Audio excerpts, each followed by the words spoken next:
What's going on, guys? iEscapes here, and today I'm going to be talking about the Advanced Warfare multiplayer reveal, which was recently at Gamescom. I know people have already done these thoughts videos, but I'm just a bit late because I've been having laptop and phone problems and just doing stuff like GBs. So yeah, I'm just going to go off this bullet point I've got here, bullet points.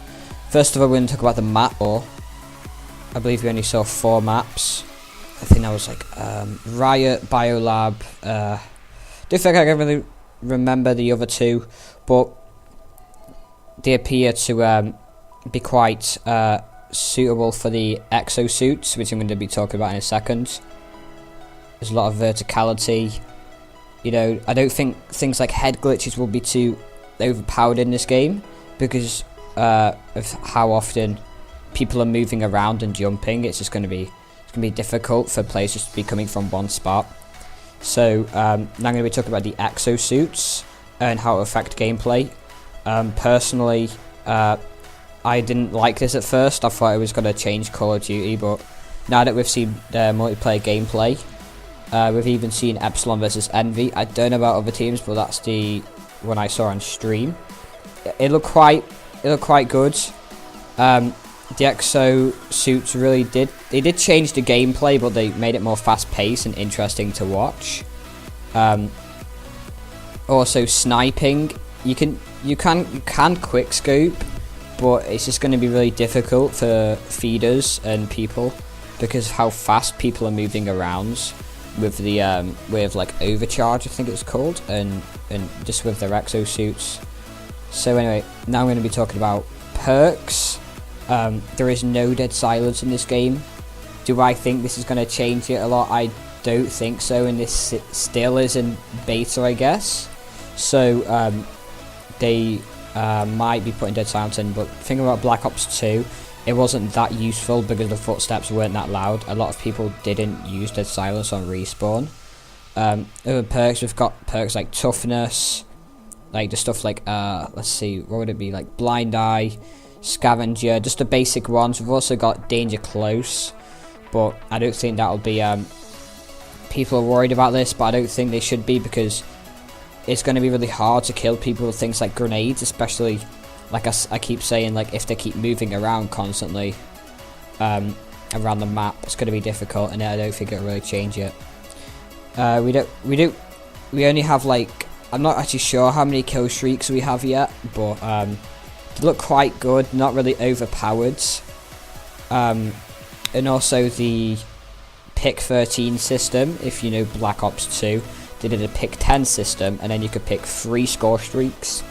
But on this, pick 13 is including your score streak, so you could have 10 on your class setup, and then 3 streaks like normal, or you could have 4 streaks and 9 on your class setup, or just go no streaks and have a load of good perks to start off with. Also, it is score streaks, like Black Ops 2. I like this because it rewards you for doing a lot in game, like destroying a trophy system, capturing a flag, stuff like that.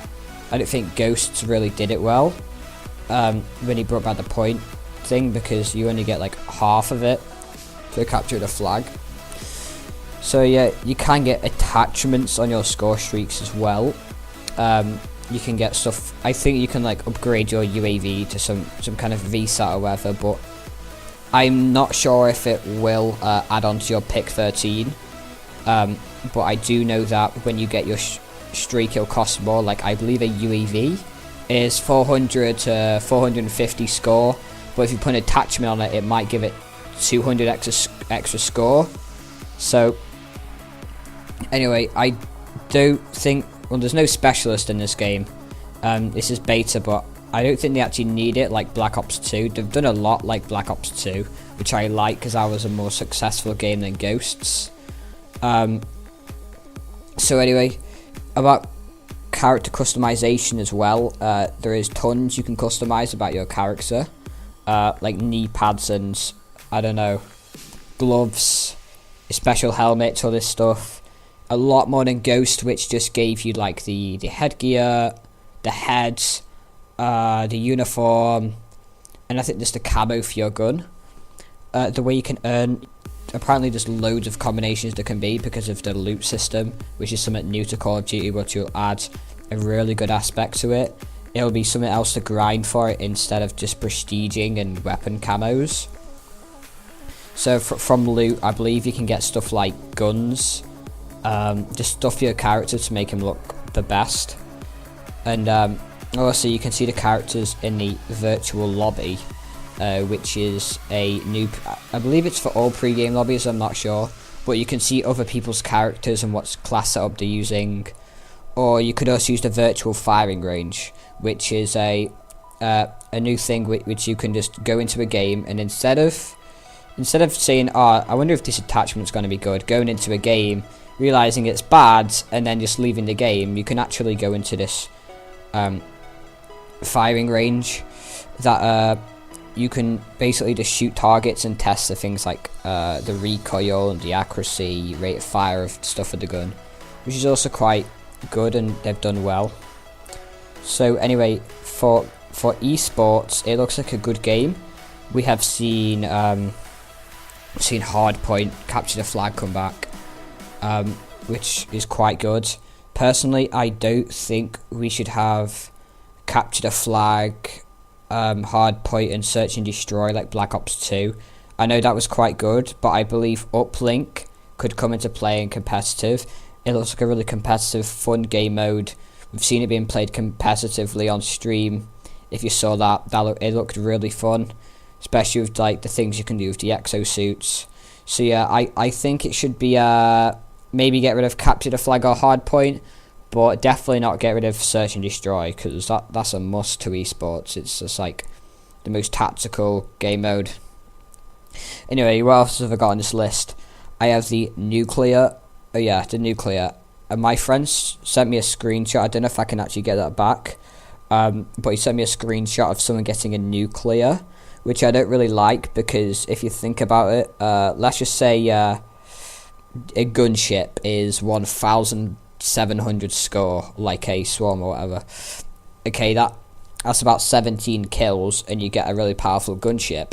But if you get 30 kills and just get a Nuclear, it doesn't seem really balanced, and I think you should get rewarded for getting such a high streak instead of just getting a Nuclear medal. Also, there's just stuff like the Bloodthirsty and Relentless. I'm pretty sure I saw some of that. So, anyway, another thing I've got here is sniping, for people who are interested in that. I believe I already talked about this, but it can be used in competitive, as we have seen formal if you're watching stream as well. So anyway, my thoughts on this: I think this is going to be a very successful game. Hopefully, there's not a lot of lag because of the amount of things I put in it. But the game has been said to be made for next gen, so I mean they have a reason if it's not that good on PS3 and Xbox 360. It's because they're made for the next gen. I believe Call of Duty they'll stop making next gen. They'll stop making old gen, I guess. Call of Duty's in about 2 years, just because it'll be that long. But anyway, the gameplay in the background, which I forgot to mention, is a Honey Badger free for all, nothing special, no chem. I did get a 20 kill streak, but I've already had enough kills, so I couldn't get a chem or anything. So yeah, we can also swim on Advanced Warfare, which is brilliant. If you've seen the trailer, the guy's actually swimming instead of it destroying you when you try to go into water in other games. So anyway, I hope you enjoyed this video. It's coming up on 9 minutes. I don't know, that might, plus the intro, 11 seconds. I don't know, doesn't matter. But anyway, I hope you enjoyed the video. This Advanced Warfare proved a lot of people wrong, because they all thought it was going to be like Halo or Titanfall or Destiny, but it's really not. It's been said to still have that Call of Duty feel to it, even with the futuristic things like laser rifles and stuff like that. It's still a good game. So anyway, hope you enjoyed the video. Like, comment, subscribe, and I'll see you later.